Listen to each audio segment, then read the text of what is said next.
I am Detective John Kimball. I'm Detective John Kimball. I'm a cop, you idiot. What's up, Detective John Kimball? What's with you?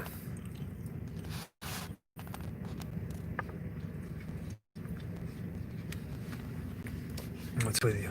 Hello. Hey. Hello.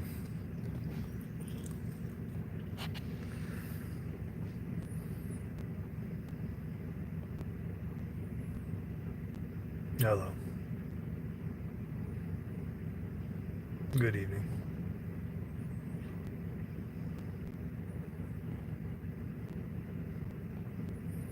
Hi.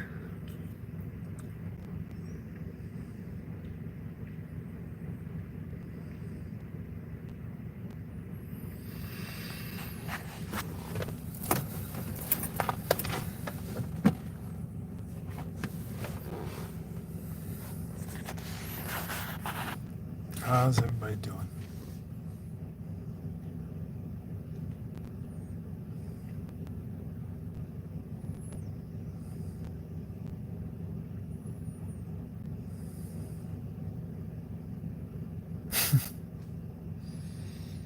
Well, you might as well turn off your YouTube right now there, Loki.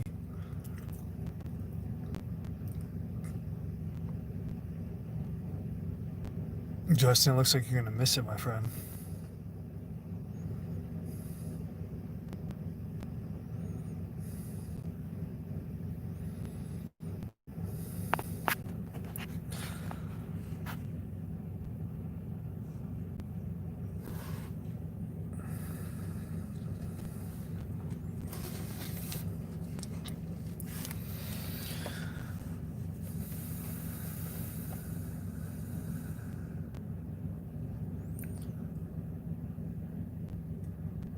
I'm waiting for something.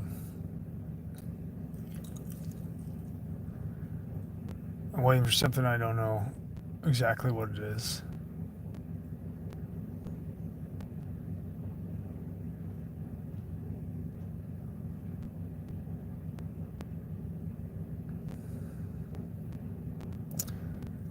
But I'm waiting. I keep my eyes peeled. And I'll wait.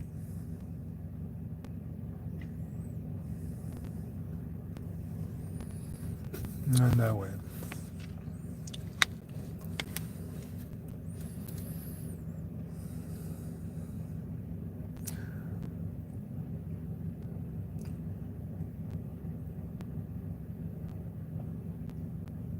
It's so strange from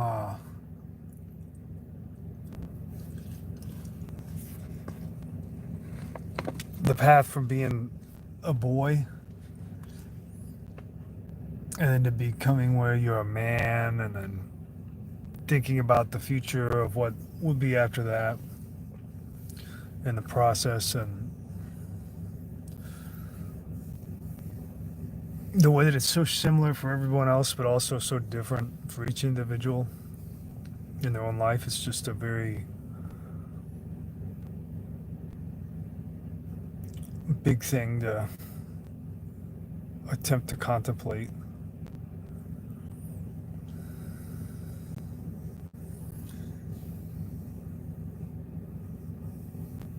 The strangest thing happened to me when I was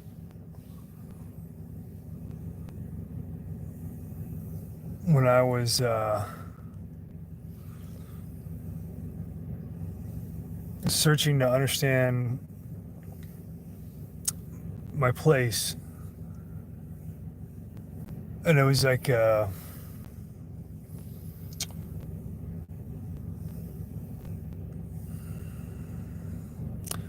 was like when you see a picture within something that you didn't know was a picture. You know, when you see a hidden shape, something that you're looking at, and then it just manifests itself. And if you were looking at the same thing in any other perspective or even stress of mind. If you had a stress of mind that wasn't focused, not in the world focused, like not like you're staring at a piece of paper trying to crunch, but a focus of letting go. It's the type of focus that if you were in any kind of state other than that, you wouldn't see things the way that you see them, right? Like you just wouldn't be able to afford it in your bandwidth, in your mental bandwidth, in your resolution. And then all the there's just such strange things that our actual creation that we all experience that people don't accept, and they refuse to see.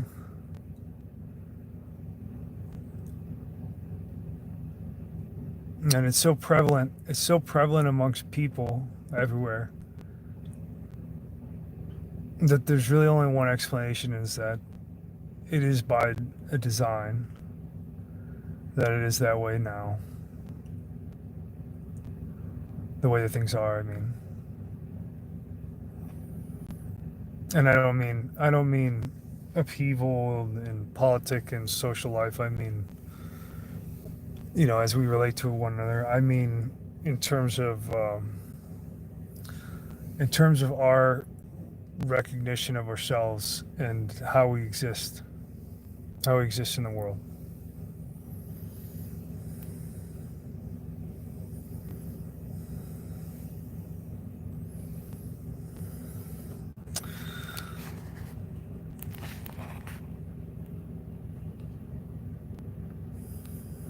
The strangest thing about children when you're born is that, number one, you don't choose to be born. You don't choose it, right? No one chooses to be born. At least if we do choose it in some way, we don't retain that memory that we chose it, right? Like it's not something that passes into consciousness once you're born. And so we assume that we didn't ask to be born. But we were born anyway, and the child, like an infant, is perfect. Even an infant that would be, deformed or physically imperfect in some way, if they're born with life, they're perfect. Like imagine how many things have to go right in the organization, in the corporation of a physical body to make a life. Imagine how many things have to go right, even for a moment, even just for an instance. How many things have to go right?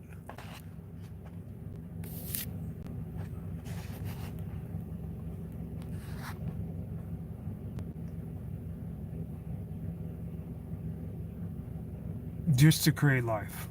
It's an absolute anomaly. It's a total anomaly.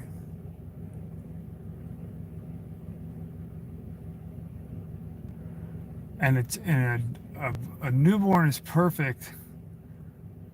The reason why they're perfect is because they have no judgment. They have none of the things that we see as fallible or attributable to an infant, right? They don't have the engagement with the world in the same way that we do, where we can accept and recognize their responsibility and account for their existence. They just didn't choose to be born, and they're here, right? And they have something very special when they come in that they have code. They have a code that's already there of how to breathe and live and come into being and to exist without any experience. right? They don't have to think about breathing.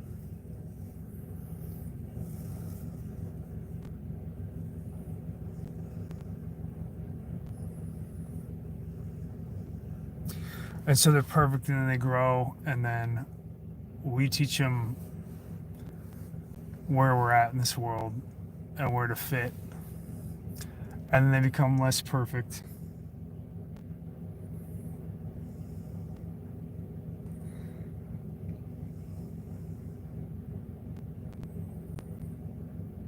And then about midpoint through life, that's about the least desirable. That's why that's why the term this, people call midlife crisis, right? The reason that term is necessitated is because of the existential dissonance that's created at the midpoint of life, or like the perceptual midpoint of life from a being, right? And the reason why is because if you think of your existence over time, over the delta of time, as you come into physicality, and you think of your timeline of existence, you think of it like an arc, like a parabola. So you come in and then you go out, right? And that's on the physical side. So you come in as a child. That's the beginning of your entry point into the half of a parabola, and then you get to the midpoint, and that's your apex of your parabola, and then you have decline into re-entry into the place that you came from, and that would be your exit point of your parabola. And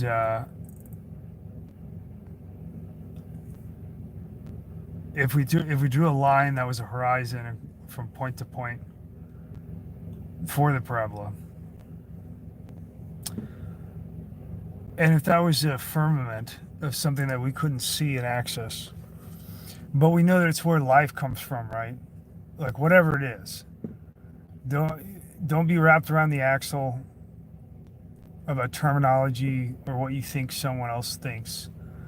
Just open your eyes and just accept things simply as they are, without any kind of baggage or necessary association of one concept to another, and the need to try to find some kind of validation in something else that we're not talking about, right? Just the fact of coming to existence out of nowhere and not being able to see or detect life as it comes into the world. Something that's totally indetectable, other than by its effect, and other than by its existence, its absolute existence. Life is what I'm talking about, and its absolute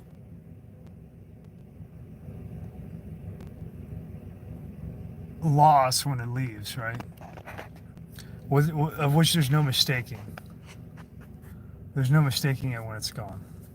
Now the moment could be mistaken, but once it's gone, it's not mistaken, right?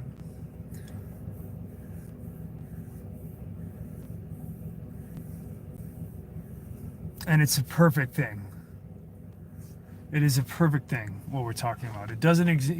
The life doesn't exist, then it exists. The life does exist, then it doesn't exist. And those are your entrance and exit points of the parabola. That horizon that we drew, if you imagine the parabola being intersected by the horizon, you notice that the entry point and the exit point, in terms of straight line distance to the horizon, are the closest. And the midlife crisis, which would be the apex of your parabola, that's actually the farthest distance. That's the farthest distance. It's the longest amount of time being away from the source of the horizon that you come across in your life. After that, you start to in a I'm not talking about in a perspective of entropy, like how you perceive time yourself as you're existing. I mean, like, if you could zoom out and look at it as what is, as a bird's eye view of something that birds don't look at.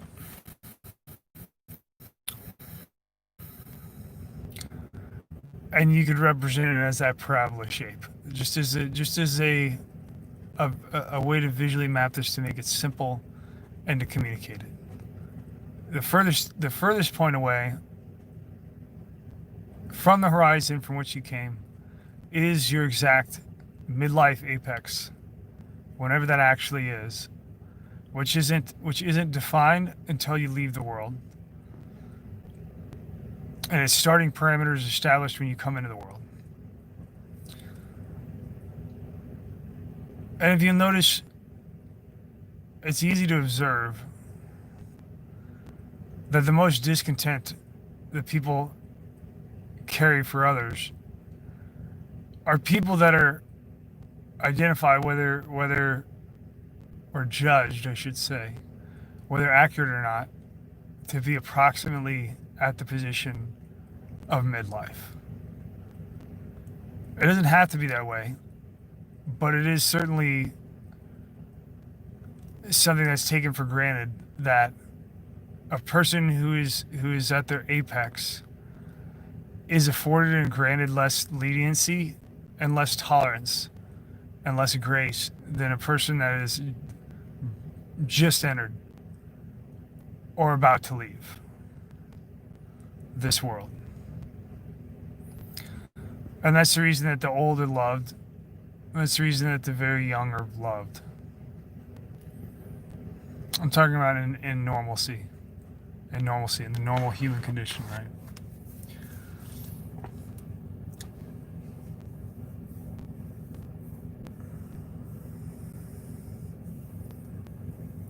And in that same way that you could map out your life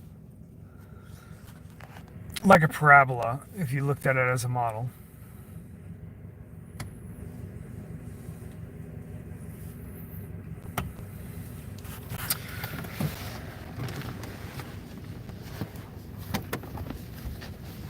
if you looked at it that way, then other things are revealed too, albeit in a different way. It's not direct, but the events of your life, they're all connected. Even though you perceive time as a chronological thing that is in order and stepwise, the reality is that that's a perceptual error, and that's not the actual nature of what's going on, right? Like, time as you perceive it is simply a practicality and matter of convenience for you to move 1 second to the next, 1 moment to the next as you exist, in order to facilitate your own will as you perceive it.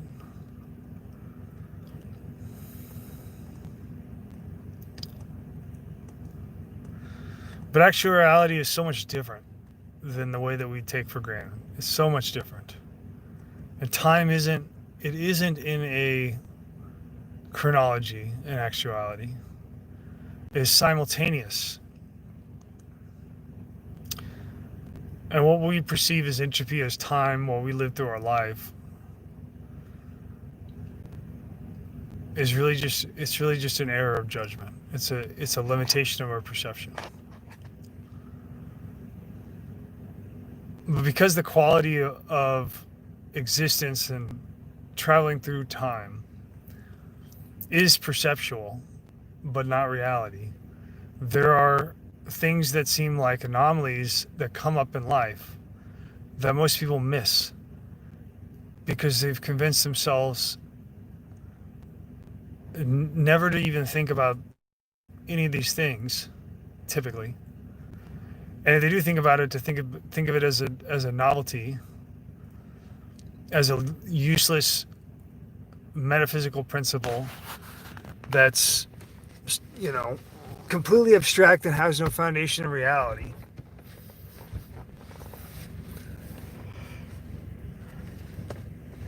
And so the recognition is discarded. But if it wasn't discarded, it would be much more valuable, because the reality is that everything is so connected that the moments of your life that went in the past and passed by and stuck with you in your memory, and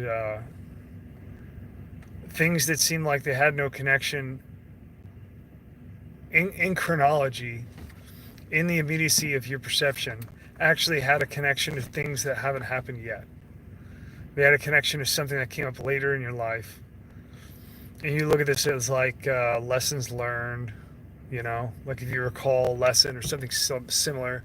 It doesn't have to be the same thing that you repeat. It can just be something analogous. It can be a model. It can be a model that your mind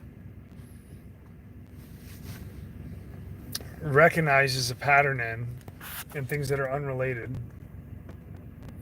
And that your mind freely creates a model to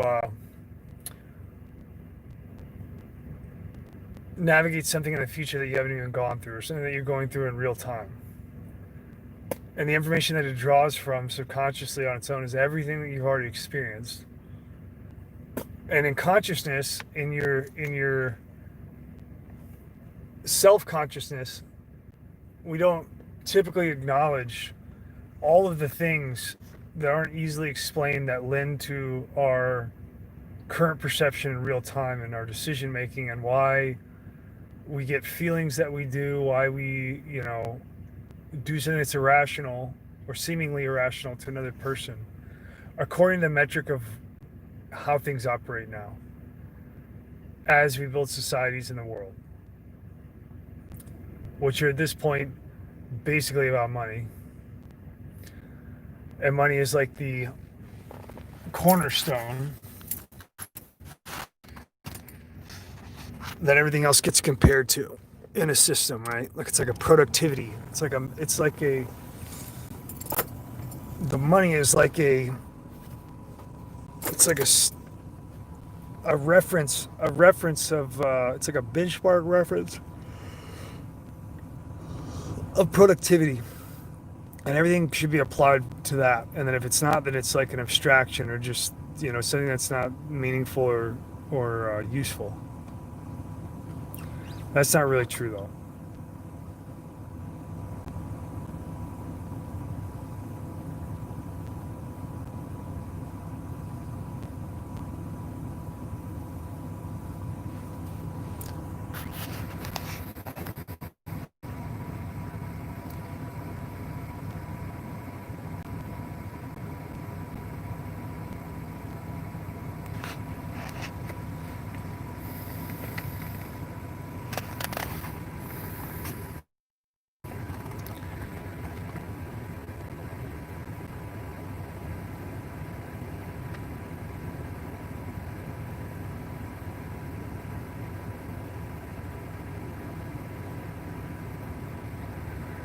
I tried not to,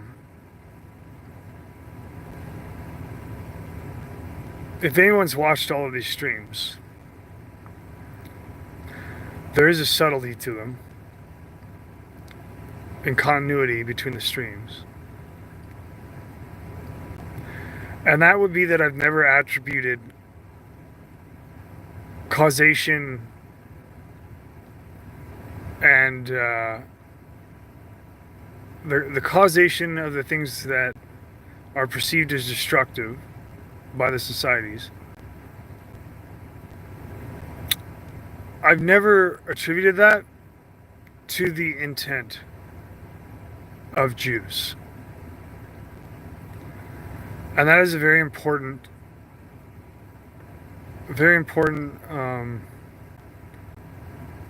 thing to note. Likewise, anyone who has made that association on their own accord, I don't get in their way, and I don't correct them. And that's also really important to note. The reason why is because every single person has their own sight and judgment, and they're motivated by what is given to drive them.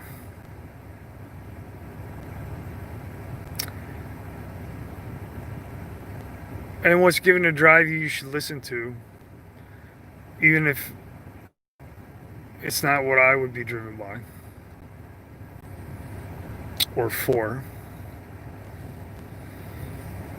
It should be listened to because in that you'll fulfill your ultimate purpose. When you listen to that, when you follow that.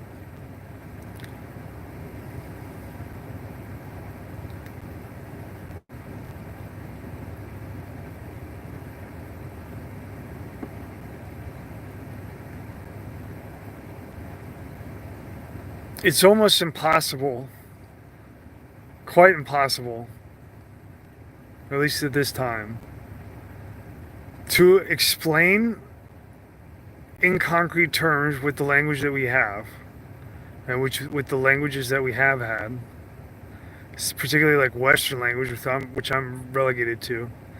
It's almost impossible for me to attempt to communicate to you what is really going on here in terms of why there are seemingly a lot of Jews doing a bunch of very bad things at the expense of humanity. It would be very difficult to explain this.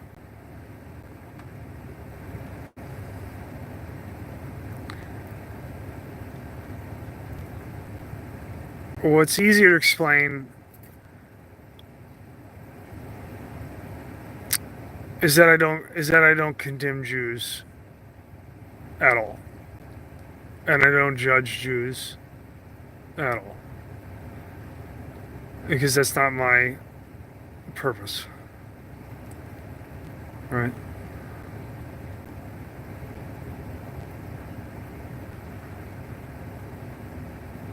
Now other people in the world will judge them.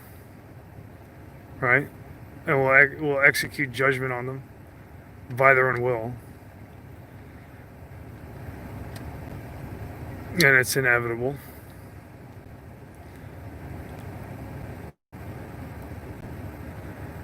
But it's not right.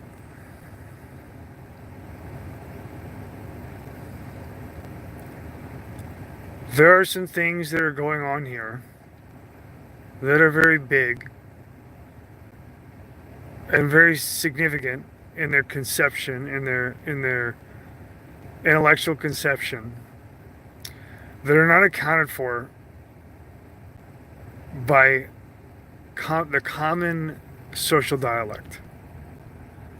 Because our common social dialect,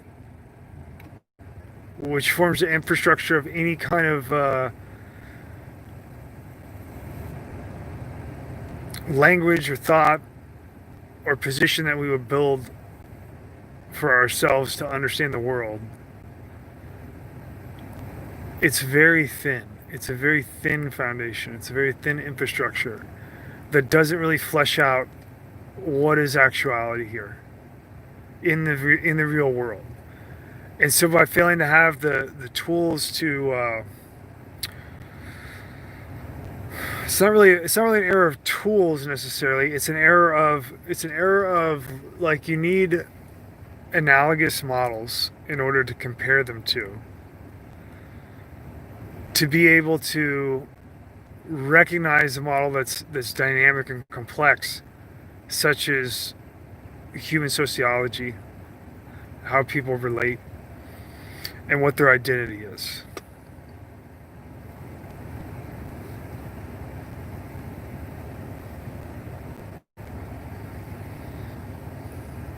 And this is one of the main. This complication is one of the main facets that causes opposition by people to Jews in a general sense. I'm talking about like the history of Jews as they interface to non-Jews or vice versa. It's this incompatibility of conceptualization between the groups, which leads things to be poured down a very simple funnel of a simple identity to then be able to say, I don't know exactly what's going on, but I know that the threat is from this group. And I know they didn't say anything about it or try to warn us. And they're not looking out for our interests. And so, because they're so minor, it's it's one of these, the whole is more important than the part type of situations. Where a person says, I may or may not have a threat from this person, but they're in a group that I know that there is a threat coming from. And so I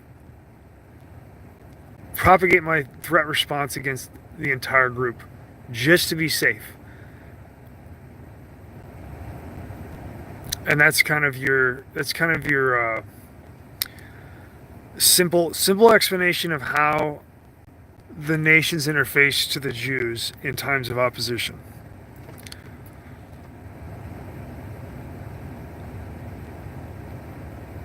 There's a lot more that is going on here than meets the eye to the non-Jew.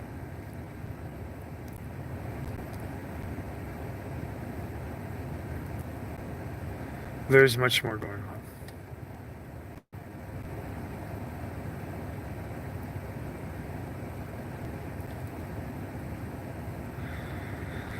Some of what's going on is known by Jews, and some of it's not. Some of the things about Judaism Jews don't know,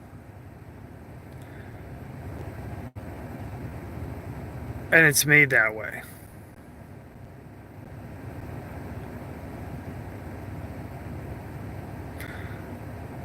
And we all have little pieces of the puzzle and little formalities in our own peculiarities and ways, but none of us have the entire puzzle.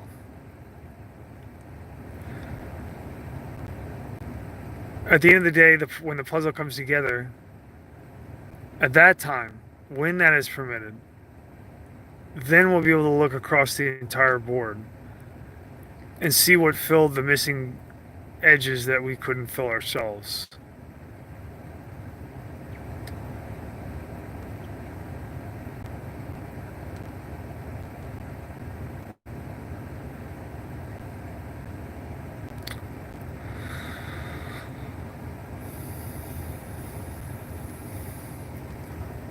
There are a lot of commandments that the Jews follow that are very specific. And many of them are so specific and so semantical. The Jews,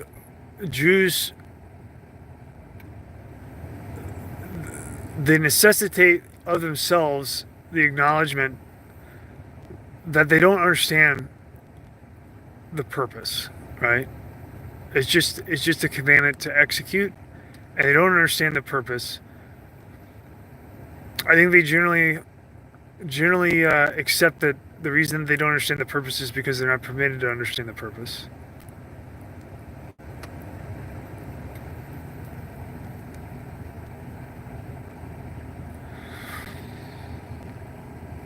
But there are always purposes to everything. Everything has a purpose, no matter how mundane, no matter how seemingly insignificant something is. Everything has a purpose. No matter how long the chain is of return, everything has a purpose. There's nothing in waste or in isolation. Even the most despicable waste that you could imagine as a manifestation of existence, like in terms of like somebody could think of like all the plastic thrown in the ocean, like how people say that there's a island of plastic the size of Texas somewhere floating in the ocean.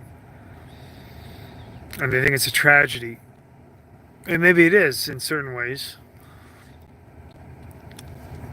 It serves a purpose. There's a purpose behind it. There's a purpose that it works that way, right? All of this is purposeful. The think about the sheer probability of how low it is that our creation would have things that science explains as like strong and weak nuclear forces. Like, why is it that that when you mate with a spouse to fulfill you and to join in union and to create a new life, why isn't your wife 600 feet tall? You know, like why isn't there a disparity of physicality in between beings, and that things are so unionized? It's a very purposeful thing. Like, there are so many we take for granted the way that things are as necessary. Like, this is the way that it is, right? Like, we don't think about I mean, there are trillions and trillions. There are essentially infinite conceptual facets that can make things work in different ways that would fundamentally alter the nature of existence as a, which is very difficult to describe in words. But if you could do it in a sentence, if you could describe, and everybody agreed on like a description of existence now, there's basically no reason that any of the things should work this way for this description and not have a different description that would describe some other possible mode of existence of a world that doesn't exist and why it wouldn't work that way. There's basically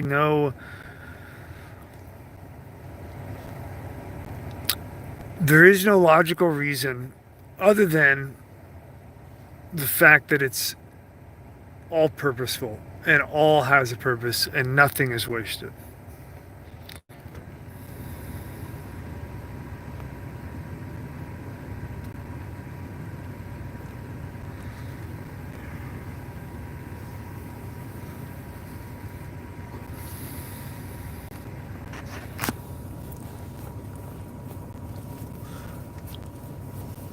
I put on the cover of this for this the thumb here. That's a Hebrew word.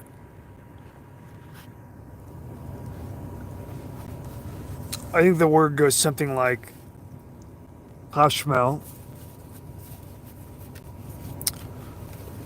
or Chashmal, depending on how you want to say it.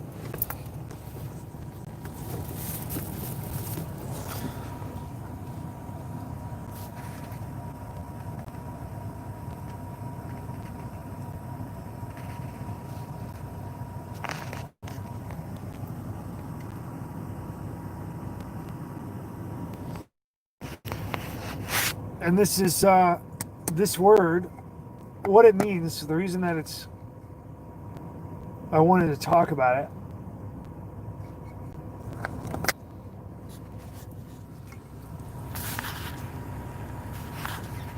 is because I wanted to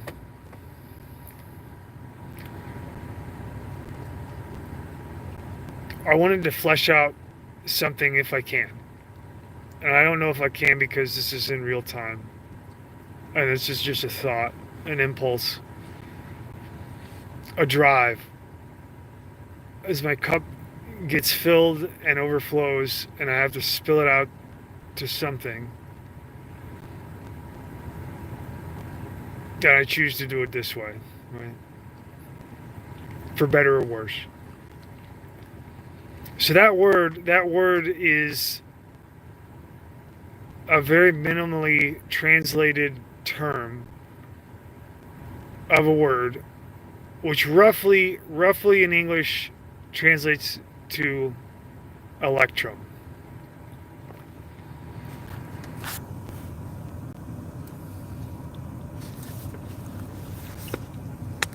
It's one of the few words that in biblical scripture remains unchanged through translation. It's also one of the few biblical words that there is no understanding of what it means.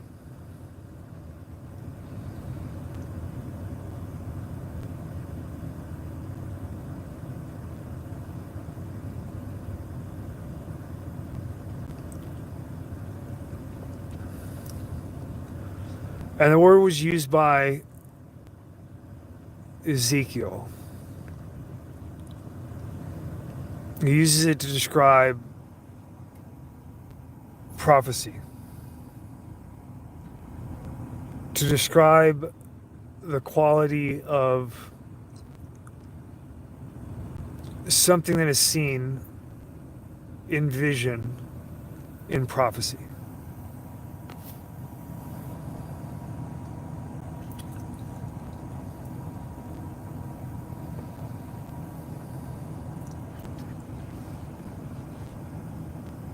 Now, a lot of people are confused when they get really focused on the translation of the term in electrum, and you get partial crossover into like Greek words and shit that would be like your basis for electron and things like that. And a lot of people will make the error of using the word like it's like electricity around an object in a vision. But the truth is that people don't know, at least in a public way. People, if there are people that know, they're not writing about it.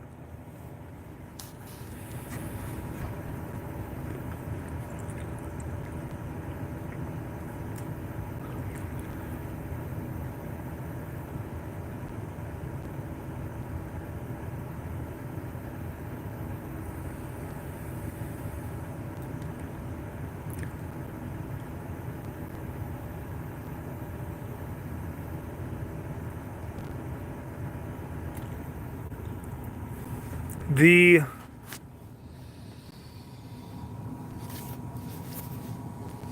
electrum. It's not actually electrum. It's chashmel. Chashmel. Chashmel. Hashmel. Hashmel. That's the word. It remained the same from biblical Hebrew into modern Hebrew. They didn't remake the word. It remains the same. It doesn't change in the translations. And the reason why is because people don't know what the fuck it is.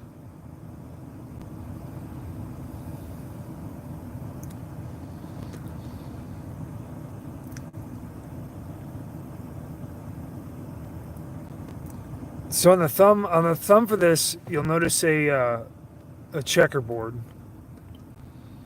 And it's going to be red and blue.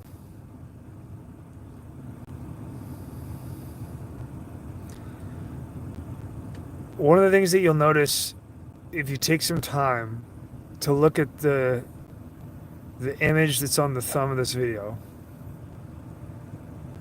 if you just relax your sight and look at it for a little bit, you'll probably notice, depending on your cone construction, you'll start to notice that you're going to get aberrations in your visual field when you start looking at the image. You're going to start seeing some funny things happening. You're going to start to see either shapes that aren't there starting to form in the negative space as you look at the entire image. And then you'll probably see some very faint, almost overlooked radiation of something that's not there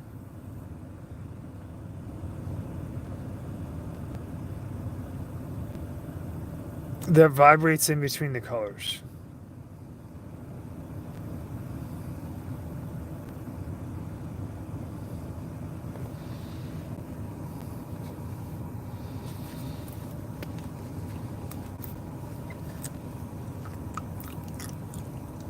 The reason why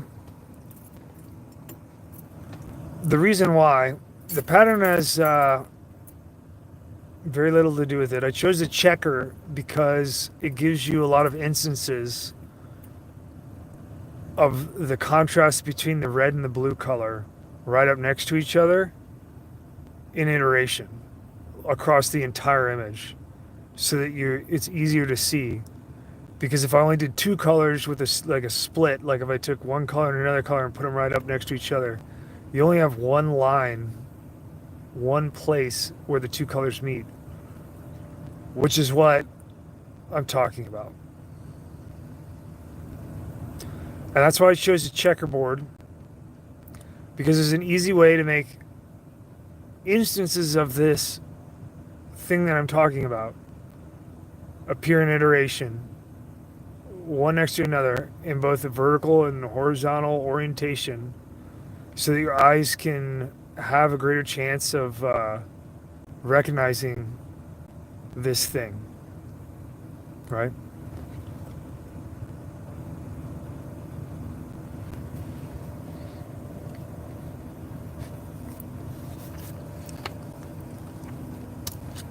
Now, what's going on with this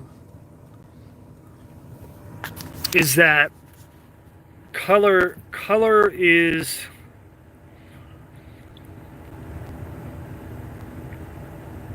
a theory. It is a theory that is not actuality.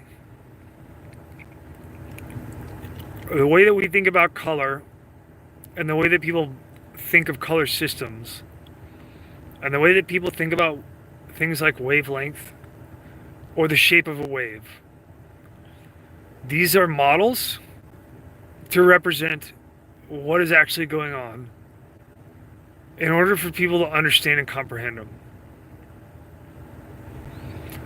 And so what they're doing, like when the wavelength was theorized, when someone imagines a sine wave or square wave or whatever they're going to model as a wave, what it is that they're taking something that they previously knew in the past, that they experienced, like picking up a string or a rope and then holding an end of it while the other end's tied to something, and then whipping your arm up and down and watching the wave flow through it, or like the ocean waves of water. And they're taking an experience like that and they're applying it to describe in a visual format what is actually going on. And so although in practical use, the model is useful, meaning that it is useful enough to get you off the ground in flight. It is useful enough to calibrate your instruments and understand technology as you develop it in a practical way that suits your purpose, or the people who, necessitated the creation of a model of a wavelength, of a waveform rather. It's good enough for that. It's not what's actually going on. It's a model. It's a representation.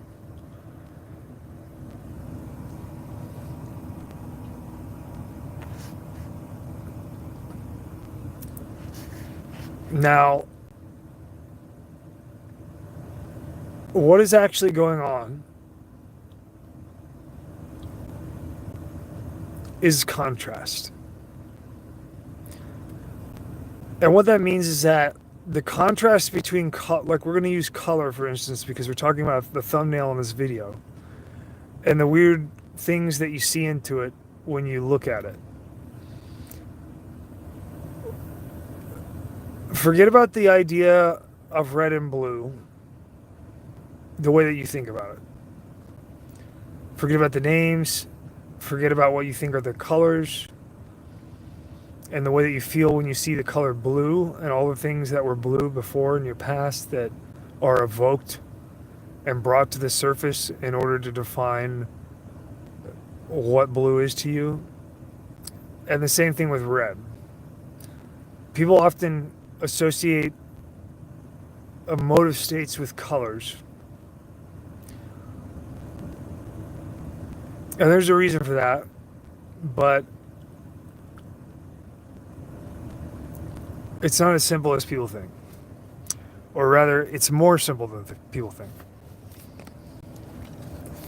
So the colors, the red and the blue, the reason that they're producing anomalies to your sight is because this is the actuality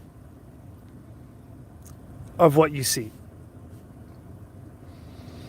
What you're seeing, if we use the model of the waveform, is you're seeing two colors that are picked to contrast against each other by sitting directly against one another in a geometric form that has a clearly defined edge, which is easy to identify visually.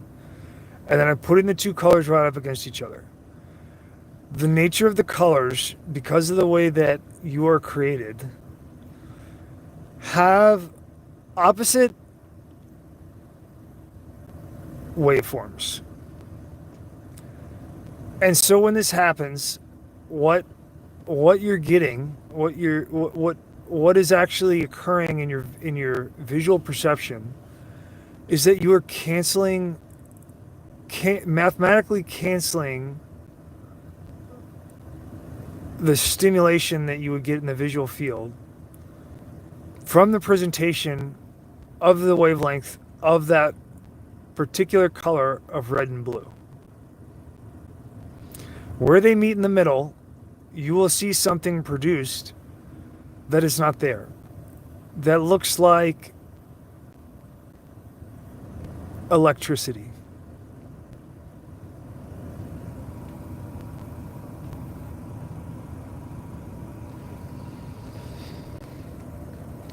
And this is because what you see where those colors meet, that is actuality. That is what is really there, not the color that you see.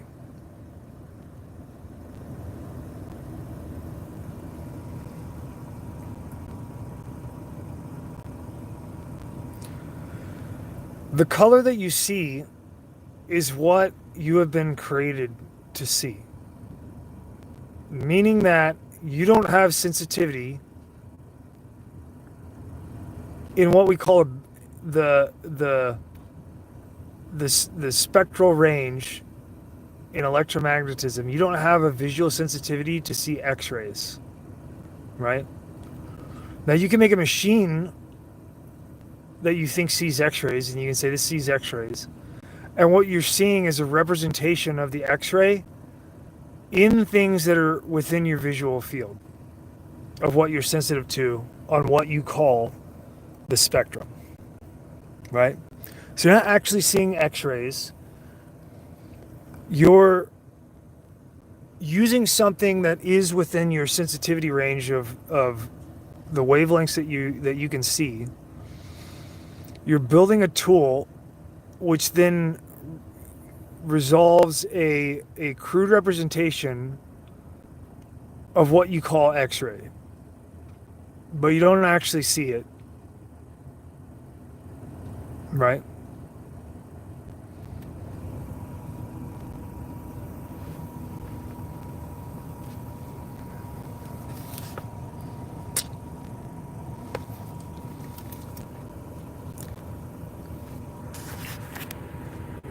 The same thing's true of creation of beings that have sensitivity in different fields of what we call the electromagnetic spectrum.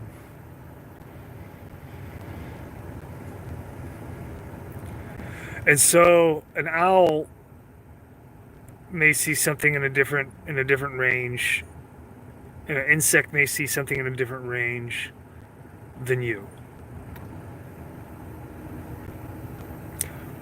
Now, all of what you're looking at in terms of what is created there for you to look at with your eyes, they're all stacked on top of each other in a way, right? Like in a simple model to describe like what's going on. They're stacked on top of each other, and you see a slice. You see the slice that you're created to see, and the animal sees the slice that they're created to see. But that model that I just described is just a simplification. The reality is that there's nothing. What you perceive as being there isn't there.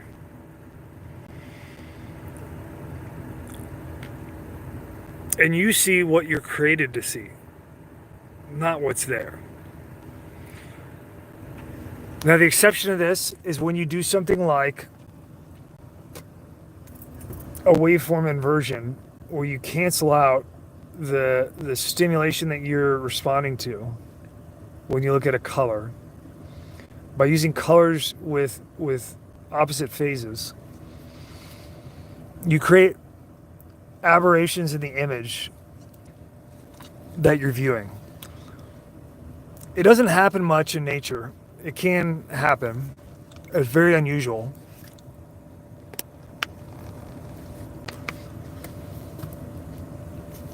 And to make things something that's so complicated to explain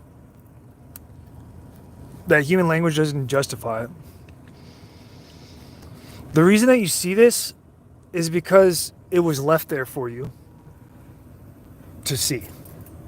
And if you weren't supposed to see it, then you wouldn't see it. Just like you don't see x-rays, you wouldn't see this. But you're supposed to see it. And so it's left there for you.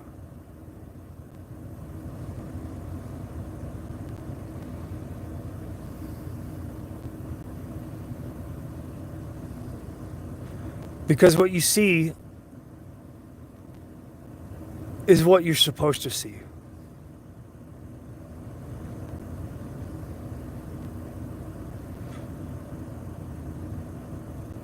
And this day was made for you, so rejoice.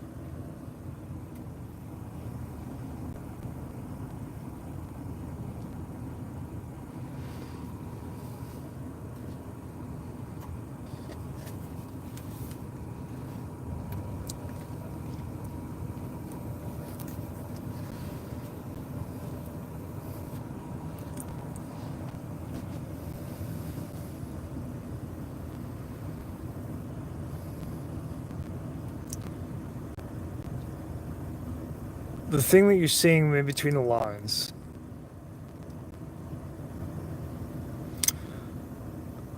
in terms of sight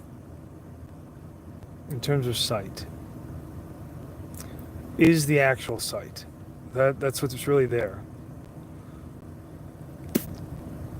And this is the reason that Ezekiel uses the term that's translated into electrum, which people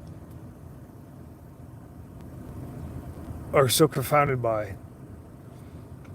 that they leave it untranslated.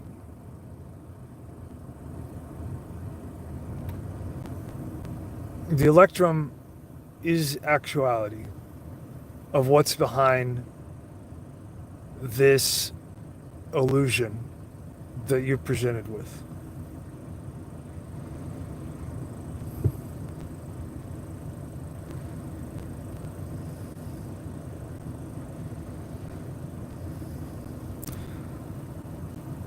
The very interesting thing about this phenomenon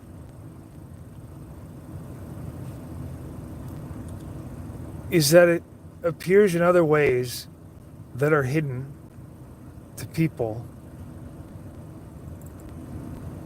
if they don't see electrum, and if they don't have a conceptualization of it and understand what it is, they won't recognize it. And this is the way that what you call God communicates with people by peeling away the firmament that is the illusion before you in order to cause things to take place.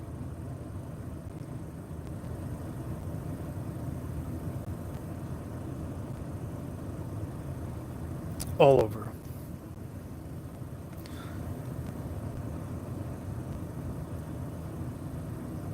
And this is the reason that if you read in Revelation, we're now moving on to Christianity, which I haven't discussed much because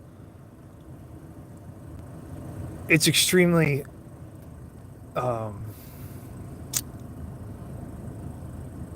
human beings are very cruel and very short-sighted. In Revelation, the reason that the throne is described as gems that have colors, and that the colors have,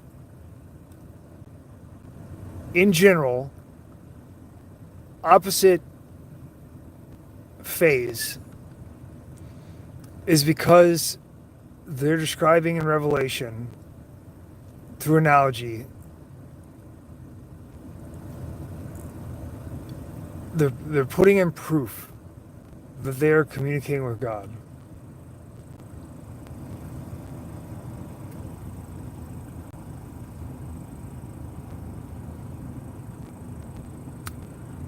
And I don't know if they know that they're proving it, but they did.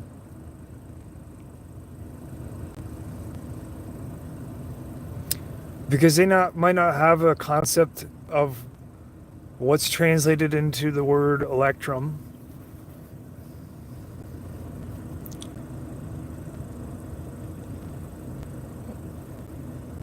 Or chashmal. I don't know if they understand that. But what they say they see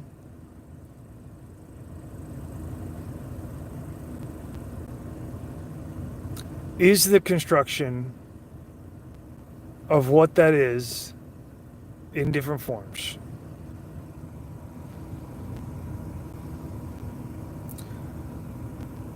And so even though these people see it at different times and have completely different interfaces in terms of how they're interfacing with God,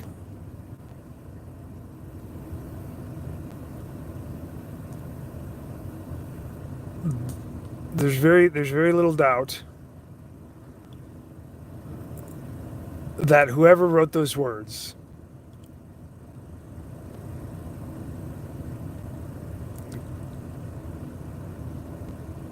was having their creation, the illusion beyond this our side of this firmament peeled away in order to have something direct be communicated between the two layers.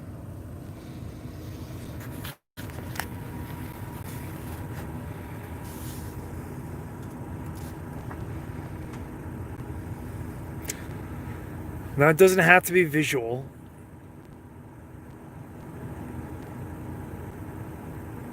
It doesn't have to be visual. This is just a very limited example.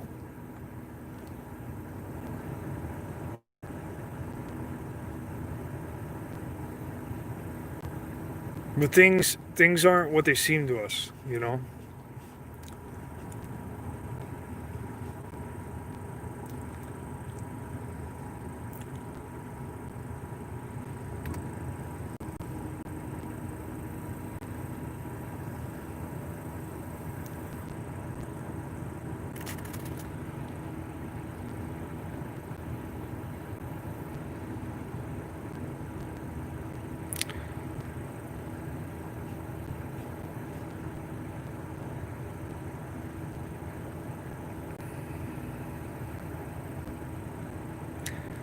Every person that's here is interfaced into creation by their part. And even the most debased person is completely fulfilling their portion of creation in perfection.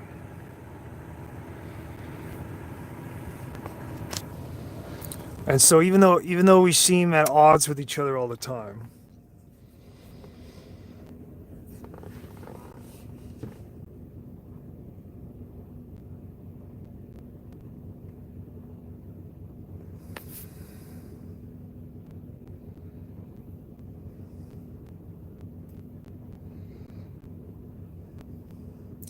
things aren't what they seem.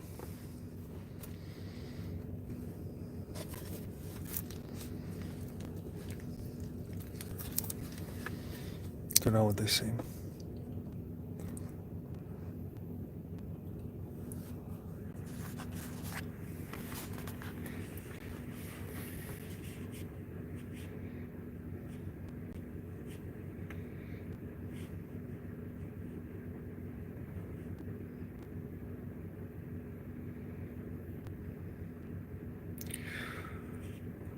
The Jews have a very large element that is hidden within them, that is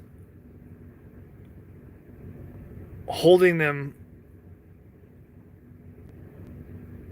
and attempting to devour their purpose and to stop it as a function of creation. In order to have a reciprocal to what they're supposed to do,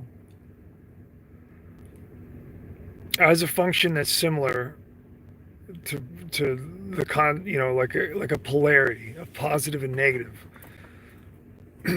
as a phase inversion, as anything that you want to examine, it operates this way.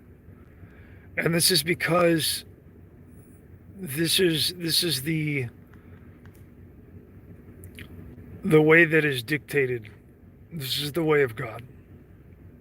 And it could have been anything at all. It could have been a tertiary formation. It could have been any number of relations or lack of relations. But creation was made the way exactly as it is because it was created.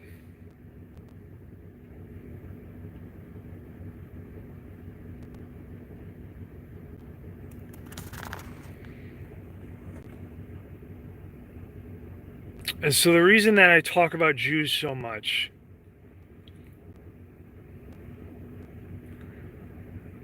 is because there is a very large element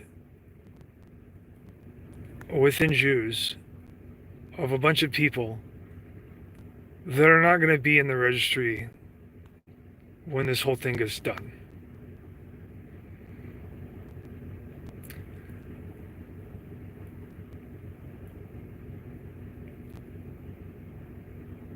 And these are the people that I'm talking about when I say the people that shouldn't be here.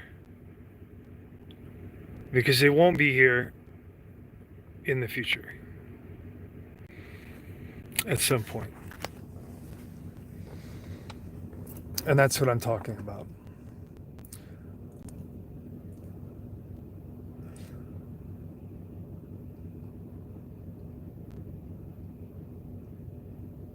Up until now, I've reserved talking about this to allow you to flesh out your heart and to see for yourself who you are, or to give the opportunity for you to identify any kind of error that you might account for yourself by your own judgment. Not my judgment on you, but your own judgment on yourself.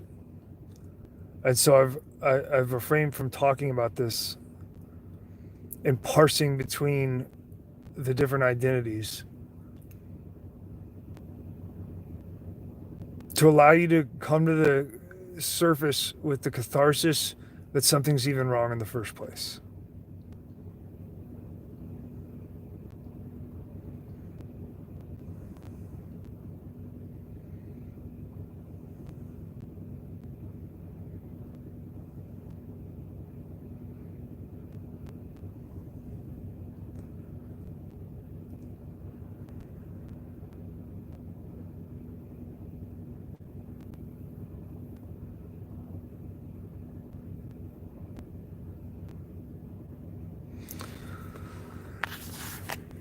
Now, the reason that Jews have such specific requirements is that in creation, and the things that I'm talking about conceptually, they're not limited to Jews. The reason that we're talking about Jews is because they're the heartwood, they're the center, and it's undeniable. You know, whether or not you want to accept it or not, Jews are your heartwood, and everything in your physical world revolves around them. Everything that's going on right now that you don't like or like, in terms of the destruction of your country, or, you know, like in worldly things, you know, if we're talking about the destruction of the country, that's entirely revolving around Jews. If you're a materialistic person, you're talking about wealth and things like that, that's entirely revolved around Jews. And so to have any kind of worldly discussion where we're talking about material and things that are not directly interfacing you to God, like you paralleling creation by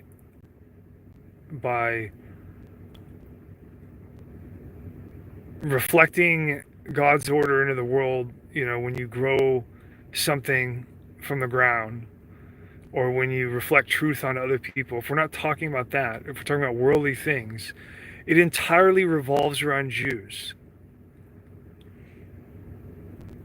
And it's undeniable. And that is the reason that we are talking about Jews. Because if we didn't, then we would have no position of reference for a datum to be able to map out any kind of logic to explain what is going on. And that is the reason that we talk about Jews so much. The reason that we talk about so many bad things that have Jews involved in them is because there are, by you know, the way that people talk and the words that they want to use, the people that are doing these things identify themselves as Jews, and anyone that wasn't a Jew would acknowledge their self-identification as a Jew. And furthermore, Jews themselves would also necessarily have to acknowledge their identity as a Jew, because the Jews are not permitted to have the judgment of who is a Jew and who's not, because it's not within their judgment. And so, by any perception of anybody that exists in the world, it necessitates to describe in a logical order what is going on and who is doing these things that are so destructive. It is not possible to discuss without saying that these are Jews, because they are. By all definitions, except the only definition that is the actual definition of what a Jew is.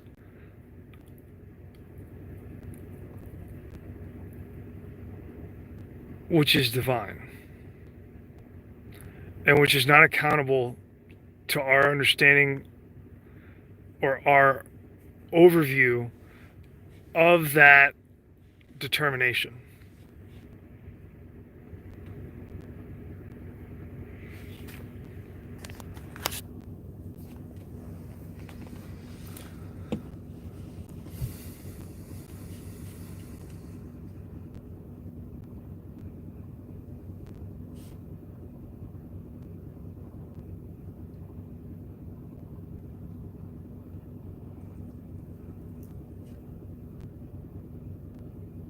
And so when I talk about these things, it is because I am making an account of the suffering of people, whether they be Jew or not. A lot of them are not Jews, the people that are suffering. But there's certainly Jewish suffering. There's incredible Jewish suffering in a lot of different ways. And some of the most intensive ways that Jews suffer are not the same as what we're talking about, like, something like Germany being completely wiped out. They're not the same, and it's very complex. It's very complex. What's really sad about what we call World War II, what's very sad about it is that you had a lot of Germans that were wiped out. You had a lot of French that are wiped out, right? And it's known that the elements that were in preparation to create the nation state of Israel were primarily responsible with the identification of that people, Germania, as being Amalek. But it wasn't true. I can assure you that it's not true. Practically at all. There's probably Amalek there, but the identification of Germans as Amalek is not true.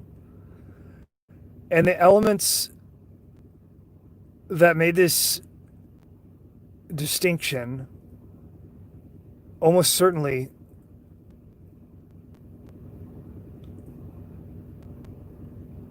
had a portion of Amalek. Not only that, nobody knows where the 12 tribes are, but it's certainly very, very possible that elements of Yosef and Ephraim and Manasseh, they were probably between Ireland and France and Germany, and they were mixed in there for some time. And it's known that the Irish and the German and the Dutch, you have crossover there for some time. And so it's very possible that in the finality of World War II and in the destruction of Germany, you probably wiped out a bunch of your brothers. You know that? And that is what's really sad about it, right? But it's not really you. It's the elements of Amalek that are in the nation state of Israel that are sitting and occupying the kingdom, the parallel false kingdom of Israel.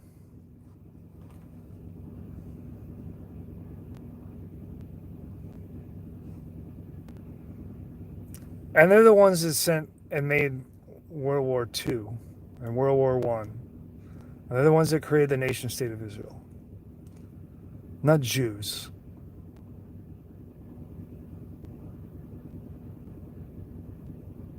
And this is a tragedy, this is the tragedy of the background noise of the things that nations don't understand yet.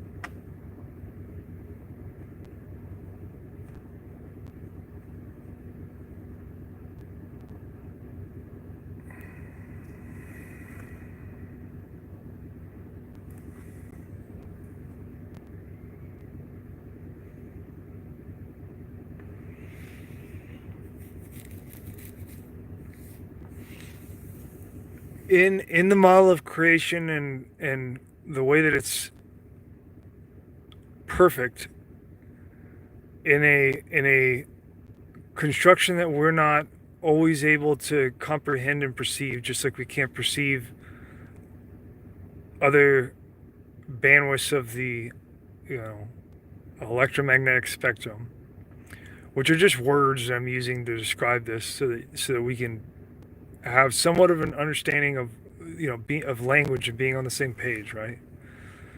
They're not accurate. They're just the best that we can do.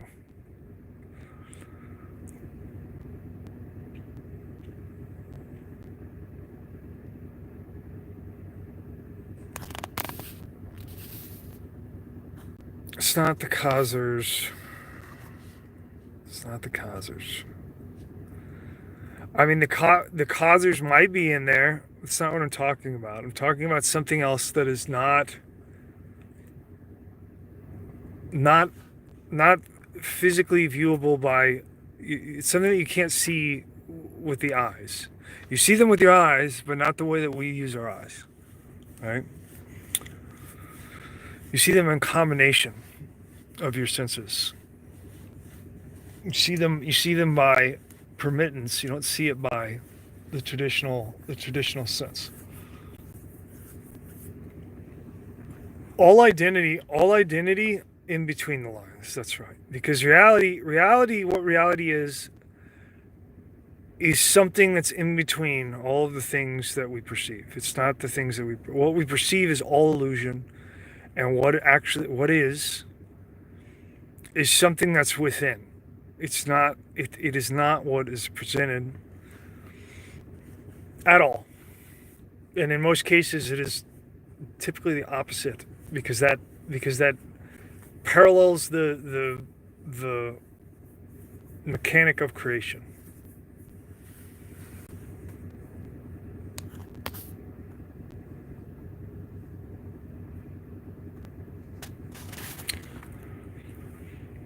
Now the world as we see it, what will have to change at the end of this whole thing is that people are gonna, through blood and fire, are going to come to a place where they begin to see things a little closer to the way that they are. And it's going to be just like how I described in the beginning, when you look at a picture and suddenly you see something revealed in the picture that you were looking at the entire time, but you just couldn't recognize because it wasn't permitted to you. But times are changing, and things are going to start being permitted for people to see.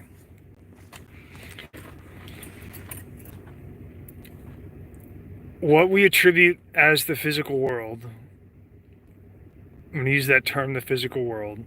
Most people would say it is just reality. That's like, in their words, they would say this is, what I perceive is reality. What's physically in front. I reach out, I knock my hand on, I knock on this tree. It's hard. I feel it. I hear the sound of the knock. I see the bark. I see my flesh. I can smell the pine or whatever. I can feel the air temperature. I can remember being a child and touching a tree, and this is all the same. This is like a continuation of the same thing. Everything checks out. This is reality. This is actuality. The reality is that everything that we attribute as reality is a bunch of different worlds that are overlapped and intermeshed to create the illusion that is so strong that without a very careful examination, we'll miss. We miss it by default, and most people go to their grave without having the opportunity to take a step back and examine this. The more inundated that we become by the apex construction of the parallel of creation, which is a top-down apex construction that is absolute in the way that things are, as we try to, as some people try to harness creation and climb up onto the throne and supplant what you call God. Every step that they take to do that inundates us and our children and our generation, our future generations, to have less ability to be able to take the time and to think about this and to realize and actualize their connection to God. And they're robbed of their inheritance. And not only are they robbed of their inheritance, they're robbed of the only land that they can actually possess, because you can't possess it here in the physical world. It's not possessible. You may be standing on ground right now with a house that you have a mortgage on or that you've paid off, and you might have land where you've planted trees and all these things, but you're flesh and blood and you're going to die and you're going to go away. There's something else that is there that you keep. Now, the world that we typically perceive as actuality is actually a bunch of different worlds, and we stack them up like transparencies, and we look through them like it's one thing, and we ascribe all of existence and our perception to this thing, that it is the way that it is. And that is the trap that allows us to be captivated and inundated by the apex system.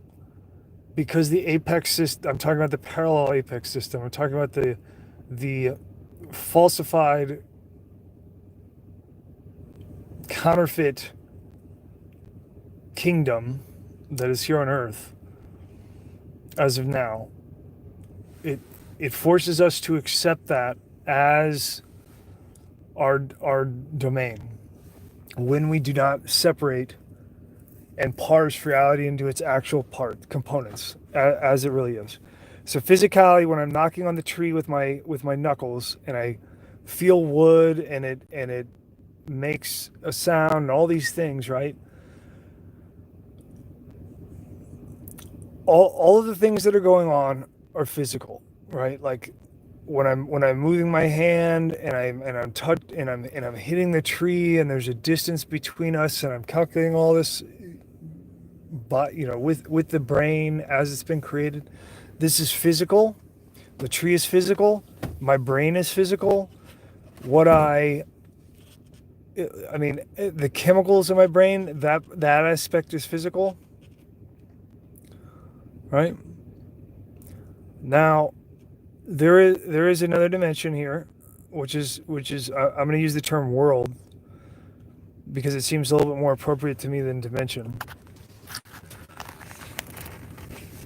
But some people would probably prefer the term dimension.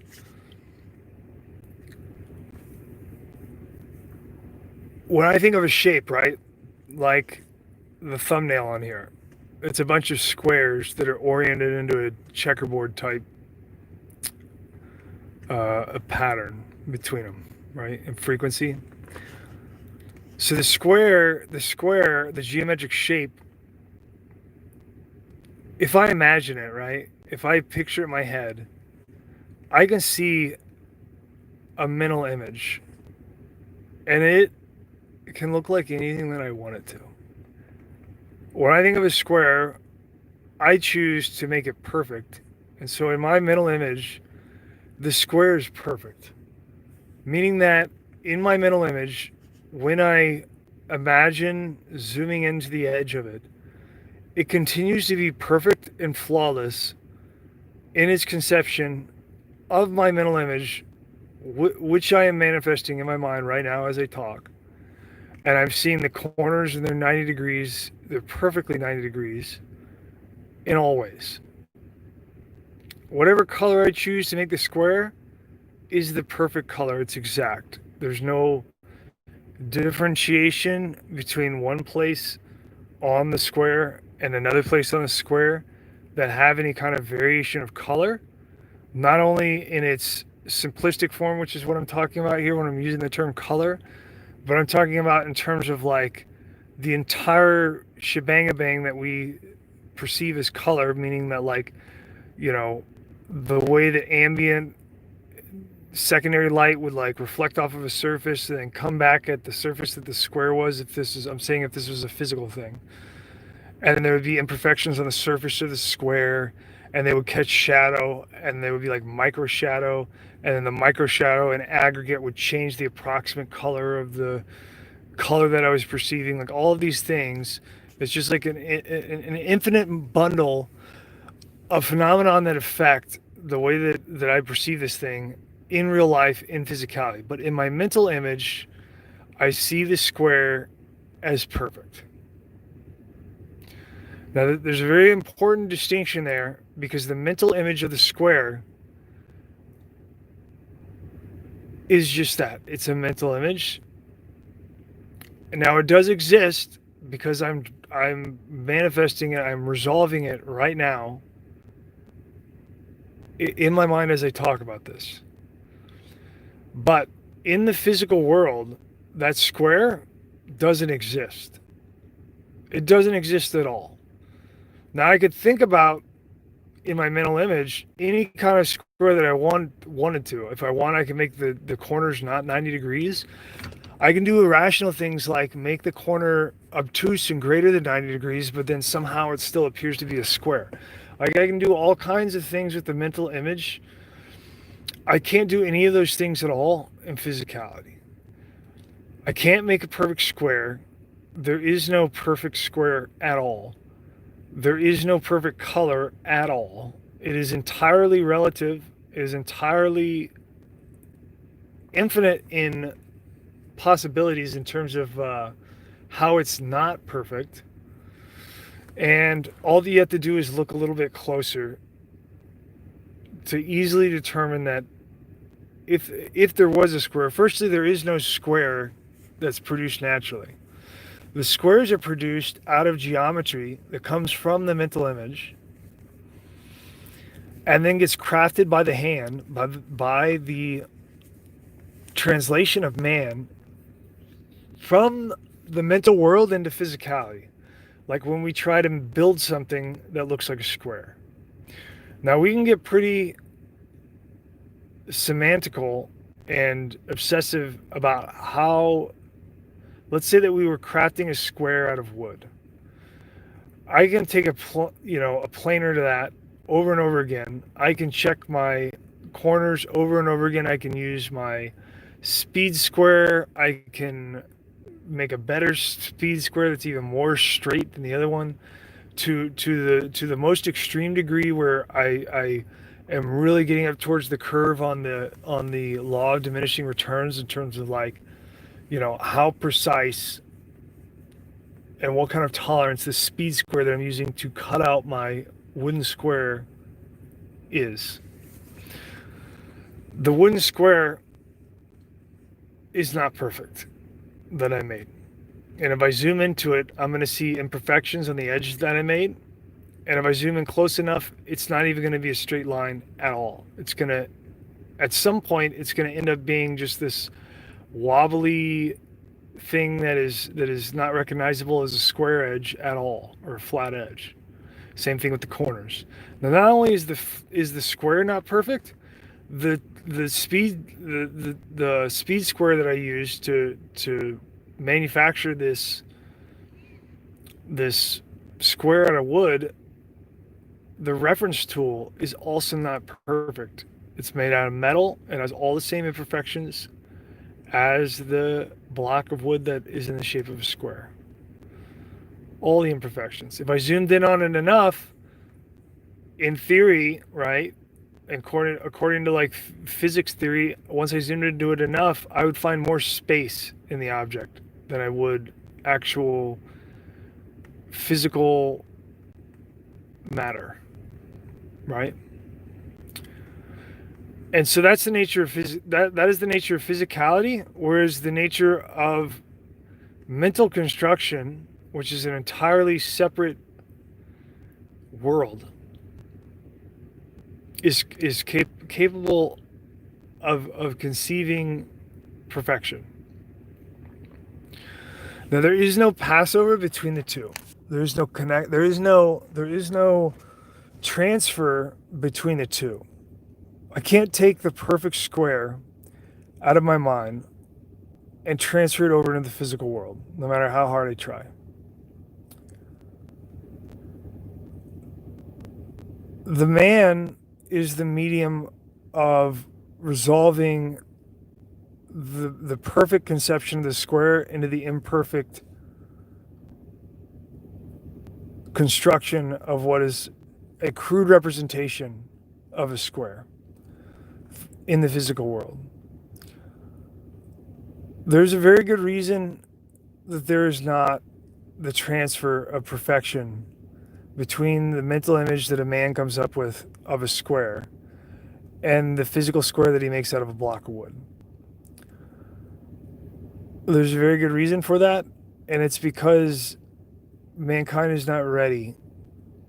Mankind is not at a state where they can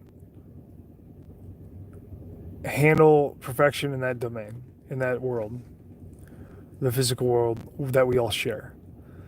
Because the mental world, where I thought of this perfect image, has also a very unique quality that is distinct from what we consider the physical world, from what is the physical world. And that is that it is exclusive to my existence and my being. Meaning that you can't see the perfect square that's in my head. You can't see it. You can't see the part of the square that I'm looking at when I choose to look at a certain part.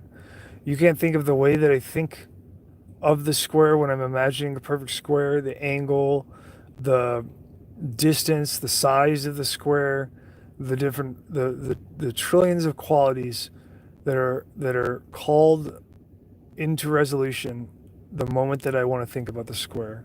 You can't see them. Whereas the physical world, in the immediacy, in simplicity, we do believe that we are on the same physical world and that we can share that. And so these are two what I just described are distinctions that necessitate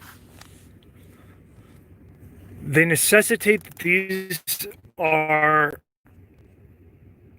separate and exclusive worlds that have no crossover whatsoever. Other than the fact that although you cannot see my mental image of the square, you can conceptualize your own mental image of the square, okay? Which has another quality to this mental world, what I'll call a mental world. World number 2. World number 1 was physicality. World number 2 is the mental world, which is completely exclusive and has no crossover to world number 1, the physical world. And has no exclusivity, or has absolute exclusivity and no crossover to your mental world, which would be a classification of worlds that is separate from the individual one because it's multiple and they're each exclusive from each other. And so if we were considering the mental world in isolation, then it would almost be like we would skip the definition of how each one of each being is entirely unique and exclusive of each other, and that quality is entirely definitional of what it is. And without differentiating the two, that there is a mental world in the first place, and then that there are multiple mental worlds that are exclusive of each other. If we didn't define that and flesh it out, then it would completely overlook the quality of what this really is that we're discussing. And so that necessitates that this be a third category of worlds the worlds of beings that are in their minds. And of course, we don't know the quality of the mental worlds of all the animals, but there's got to be something going on there in that jar of almonds, right? And so this falls into all of that. Now,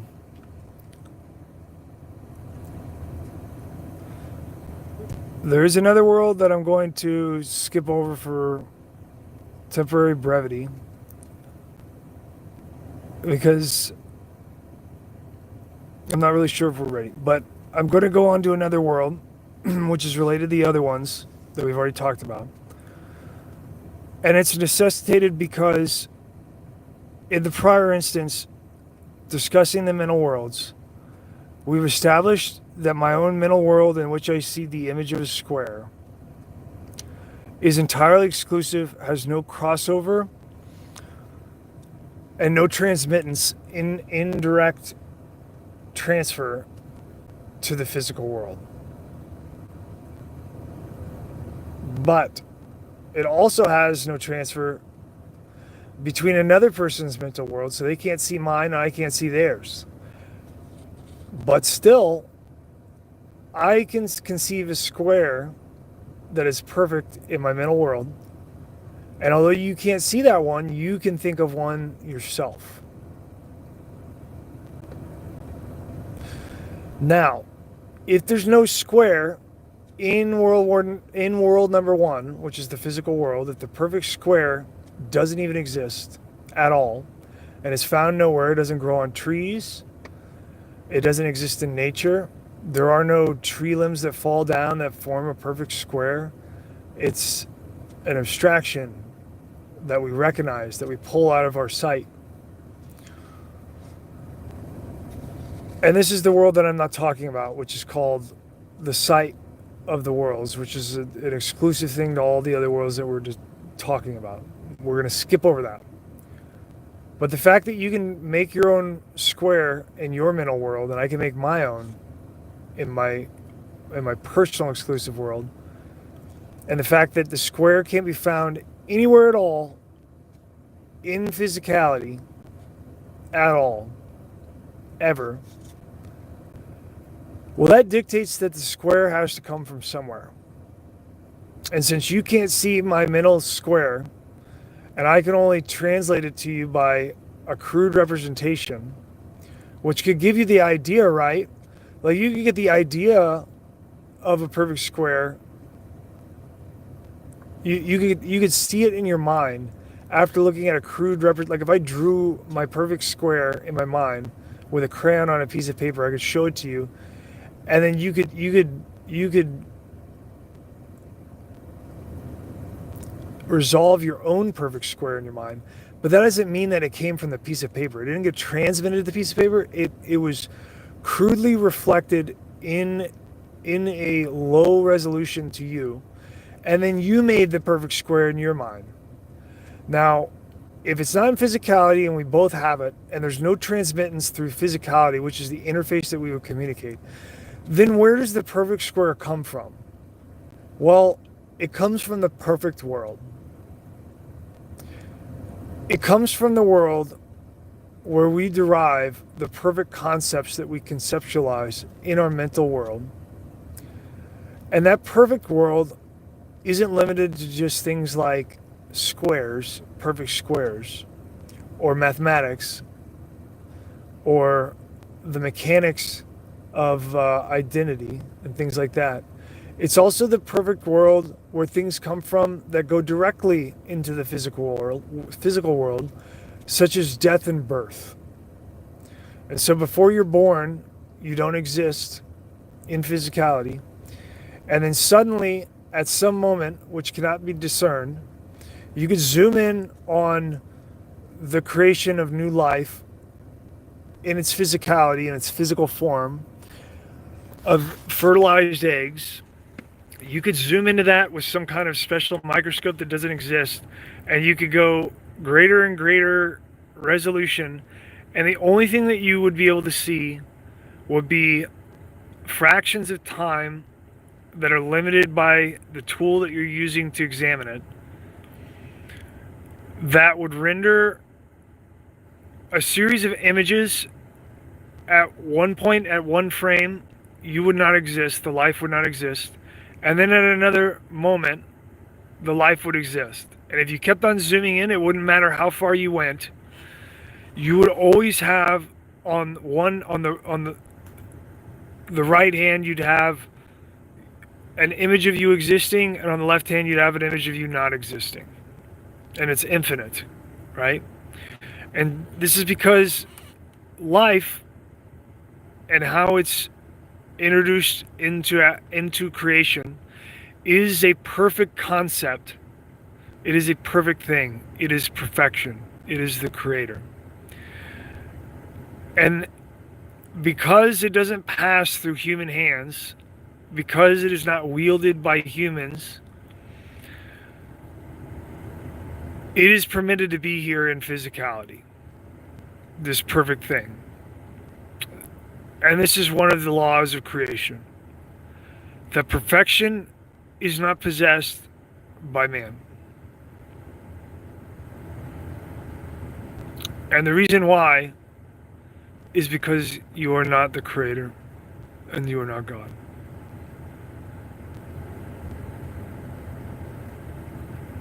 At least not in the form that we're in here, right? Not in the direct way. I'm talking about a simplistic way, right?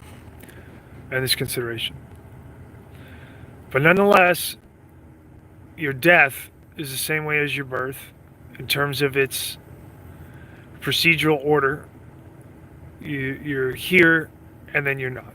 And if you zoomed in on it, you could attempt to examine the moment of death as closely as you wish for infinitum. And you would only see a moment where you are here and then a moment where you are not. And you would never resolve or see the actual moment, because it's not possessive, because it is perfect, because it's introduced into physicality as a perfect thing by bypassing us. And this is a law of creation.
All these things that I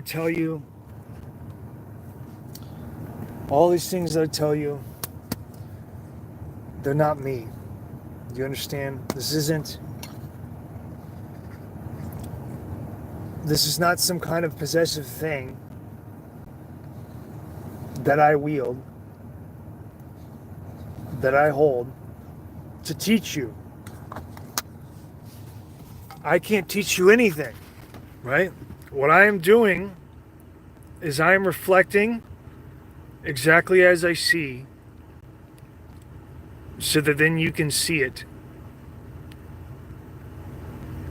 as you already see.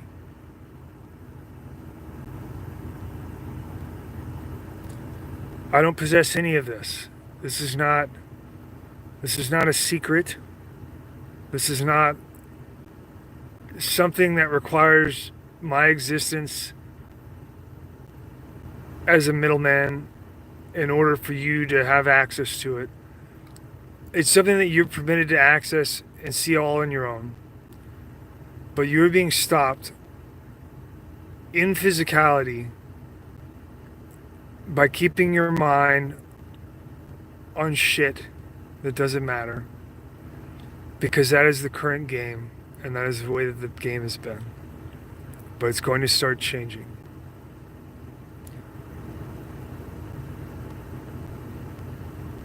And people are going to begin to have new sight. It's already started. It's going to continue to spread. And if you begin to have some sight, you should follow it. And you should pursue truth as you see it. All paths of truth lead to the same place.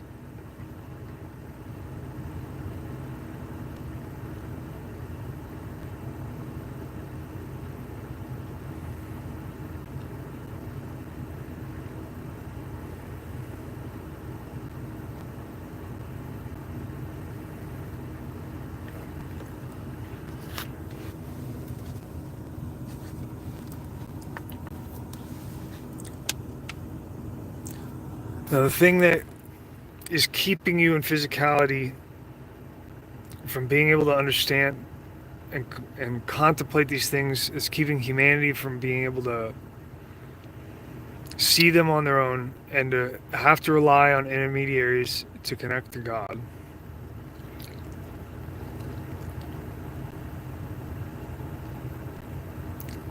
It is a force, but it is present in the hosts of people.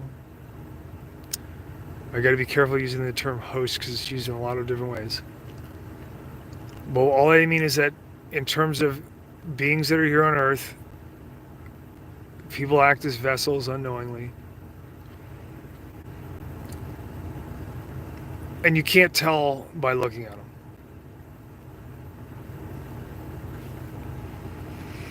And this is the same reason why the Jews, what I'm talking about, this is the reason that Jews have so many particular commandments.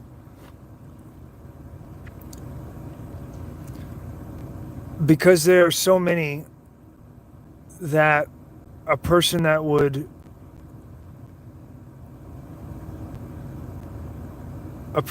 proclaim to be a Jew in order to hide within the Jews is going to have a really difficult time maintaining all of them. Because it's a filter.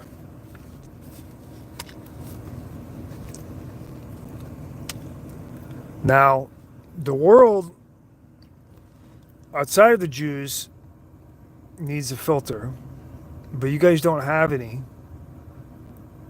And so you have no ability to detect or perceive, other than with the mind.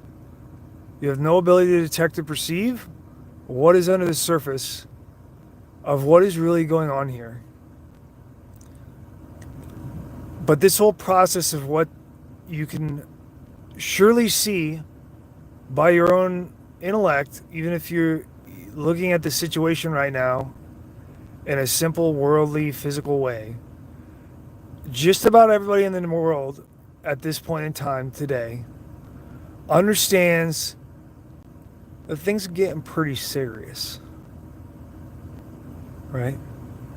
And whatever that means to them, they know that things are not the same right now as they were before. In terms of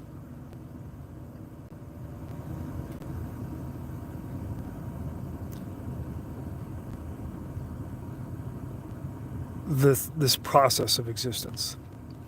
Things are different, things are serious, things are high stake. And that's reflected in everything from politics to people's comfort living day to day and just existing in the world. There's a lot of stress.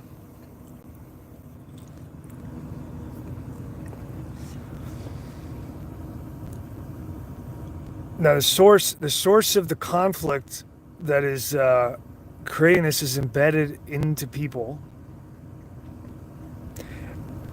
and in the physical senses that are illusory, there is not the ability to detect what this is, other than using the mind to see. But there are tools that you can introduce with your hands that are perfect concepts that are from somewhere else, just like the square is a perfect concept from somewhere else, just like that you can only see in your mind, and just like death is a perfect concept that you cannot wield in the hand, but that you witness in physicality on earth. Just like that, the process of you being able to identify the force that is here on earth that is holding you back from your realization and connection to what you call God, that force can be revealed through filters that you can create on earth in physicality with your hands, because it is going to be permitted.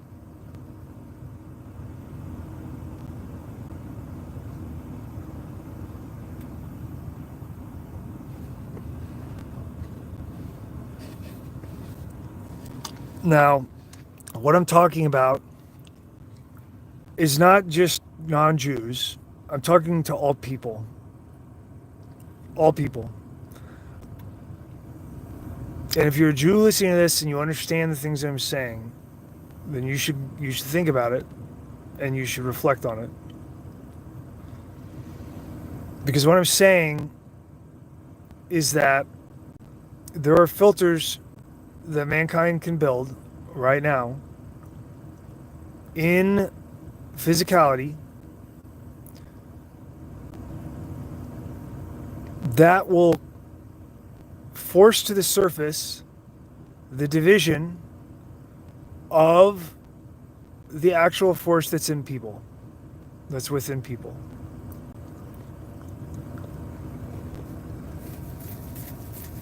But it requires things to be built in the construction of these filters that are not economically driven, because the economic force is the force, the very same force that is causing the block and the descent of mankind into its present state. And so, through intellect, by realizing this, a person can put aside their worldly concern for material, and they can understand the importance of a filter, and in creating a filter. And they can understand how these things fit together, and how this is not something that's from here. It's not from a person's mind. It's not from my mind.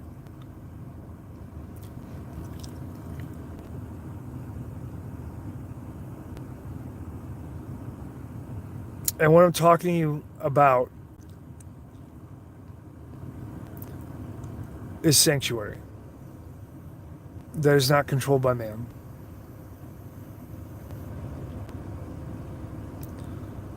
I've pleaded with you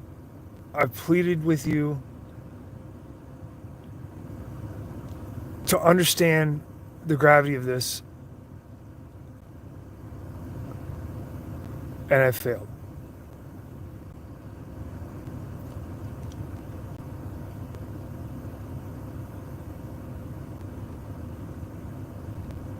And so I'm waiting for something.